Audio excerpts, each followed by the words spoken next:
ماننا ہی اور یہ لفظ کا کہنا ہی، یہ ایکسیپٹ کر لیا انہوں نے اپنی زبان سے کہ اللہ ہے. اب اللہ صحیح کر رہا ہے یا غلط کر رہا ہے وہ ایک الگ پہلو ہے جو الگ ڈیبیٹ ہوگا.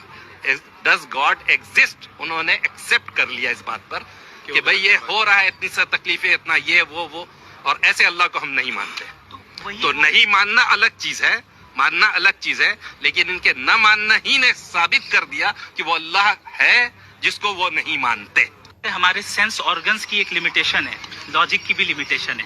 تو اس لمیٹیشن کے اندر جتنی چیزیں آتی ہیں، یعنی آپ اپنے لاجک اور عقل سے جتنی چیزوں کو جان سکتے ہیں جن میں ایگزسٹنس آف گاڈ بھی ہے، تو وہاں تو ہم لاجک کا استعمال کریں گے.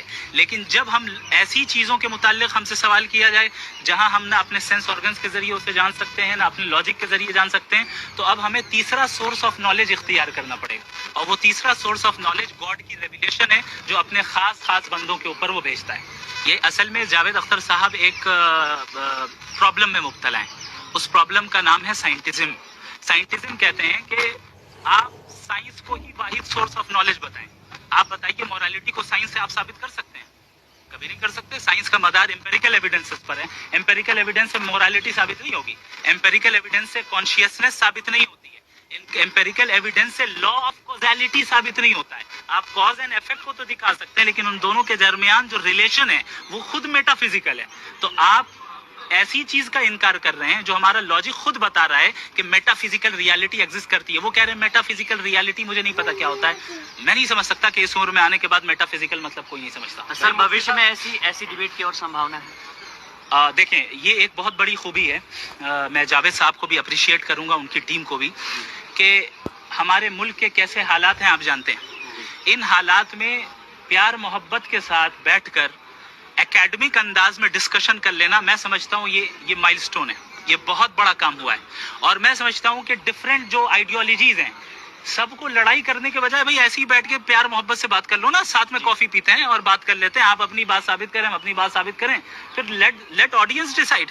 جس کو جو سمجھ میں آئے وہ کریں. جس دن یہ ہم کرنے لگ جائیں اس ملک میں، یاد رکھیں اس ملک میں کوئی دنگا فساد نہیں ہو.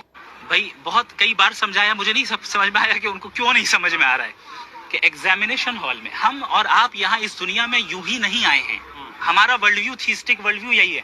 ہم اس دنیا میں ایک پرپز کے تحت آئے ہیں، اور اس پرپز کے تحت جب آئے ہیں تو ہم سب گاڈ کے سامنے اکاؤنٹیبل ہیں.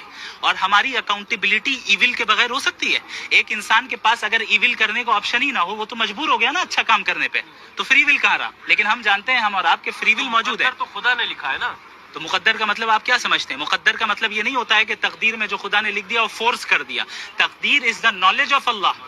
مقدر is the knowledge of Allah. For example ایک ڈاکٹر ہے، اس نے دیکھا ایک مریض کی حالت اتنی خراب ہو گئی ہے کہ یہ 1 مہینے سے زیادہ زندہ نہیں رہ پائے گا. اس نے اپنی ڈائری میں لکھ دیا کہ بھائی یہ 1 مہینے کے اندر مرے گا، اور وہ مر گیا.